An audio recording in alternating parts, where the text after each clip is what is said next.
మరో అంశాన్ని చూడు. మద్యం ధరలు 18% పెంపు అసెంబ్లీ సమావేశాల తర్వాత ఆమోదం. మందు బాబులం మేము మందు బాబులం, మందు కొడితే మాకు మేమే, మందు కొడితే మాకు మేమే మహారాజులం. ఏమైపోయింది? ఒక మాట ఎందుకు ఈ పాట పాడినంటే చెప్తాను నేను మాత్రం అందాగా ఎవరు మా ముఖ్యమంత్రి యనమల రేవంత్ రెడ్డి, కానీ తెలంగాణ రాష్ట్ర ప్రజల్ని తాగుబోతులను చేస్తా. మీకు ఇంకొక విషయం కూడా తెలవాలి. గత ప్రభుత్వం మద్యం మీద నడుస్తుంది, తాగుబోతులను చేస్తారు, ప్రజల ఆరోగ్యాలతోనే ఆగం చేస్తున్నారు, వాళ్ళ భార్యల పుస్తలతాలు తెంపుకుంటున్నారు అని ప్రచారం చేసింది. ఈరోజు తెలంగాణ ప్రభుత్వం, అదే కాంగ్రెస్ ప్రభుత్వం 40,000 కోట్లతోని 38,000 కోట్లతోని లిక్కర్ మీద నడుస్తున్నది కాంగ్రెస్ ప్రభుత్వం. ప్రభుత్వం నడిపించే వ్యక్తి ముఖ్యమంత్రి గారిని అడుగురి. దాంతోపాటుగా ఇంకొక విషయం ఏందో తెలుసా, ఆనాడు కేసీఆర్ను బదనాం చేసే ప్రక్రియ జరిగింది కదా, మరి ఈ రోజు ఎట్లా నువ్వు మద్యం ధరలు వేస్తావు? ఎట్లా ప్రభుత్వానికి సంబంధించి గుడి వెనుక బడి పక్కన అన్ని చోట్ల కూడా మద్యం దుకాణాలే ఉన్నాయి కదా, ఎక్కడ చూసినా మద్యం దుకాణాలు ఏర్లై వారుతున్నాయి కదా, మరి ఈరోజు దీని సంగతి ఏంది అని నేను అడుగుతా ఉన్నా. 18% పెంచుతావు, 20% పెంచుతావు, అవసరమైతే 30% కూడా పెంచుతారు.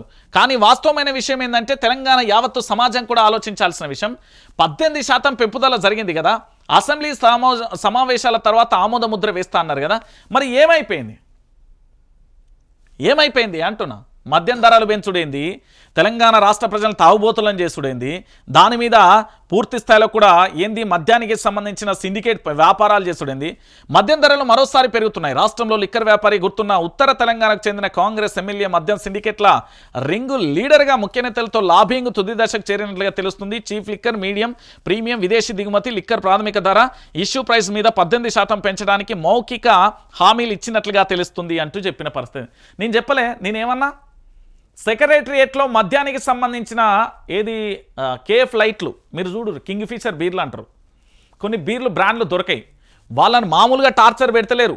సెక్రటరియేట్లో ఉన్న ఒక వ్యక్తి ఏది మన ఇద్దరు వ్యక్తులు, నేను పేర్లు కూడా గతంలో చెప్పిన, వాళ్ళ అక్షరాలు కూడా చెప్పిన, భవిష్యత్తులో కూడా చెప్తాను, నా దగ్గర పక్కా ఆధారాలని, వాళ్ళిద్దరు భయంకరంగా వేధిస్తున్నారట. చాటింగు కాల్ రికార్డు త్వరలో వస్తుంది, నేను చూపెడతా.